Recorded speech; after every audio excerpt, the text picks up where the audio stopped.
Nous sommes à Attar, au centre de la Mauritanie, où existe une association de professeurs qui enseignent surtout des matières en langue française, comme la langue et les matières scientifiques. L'association a entre autres objectif d'aider les élèves en difficulté un peu à se remettre à niveau.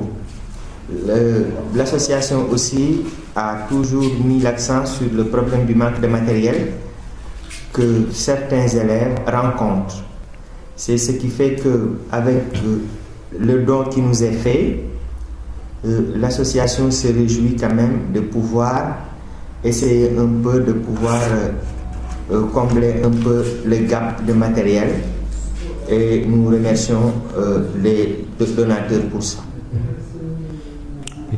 Combien il y a de professeurs et d'instituteurs dans cette association? Dans cette association, nous approchons la centaine.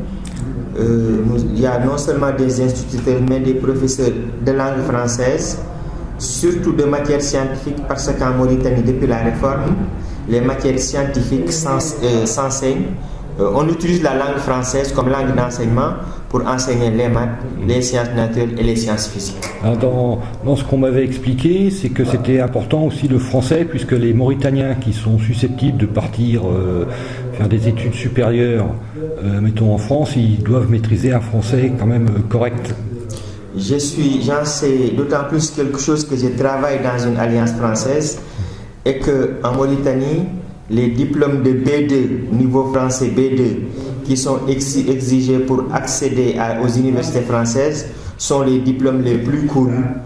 À Nouakchott, pendant les examens de DELF et de DALF, le diplôme B2 reçoit un taux vraiment d'inscription, je dirais pas incroyable, mais très important, d'où effectivement l'importance de la langue française pour accéder au monde extérieur, mais pour accéder surtout, je le répète, aux disciplines scientifiques.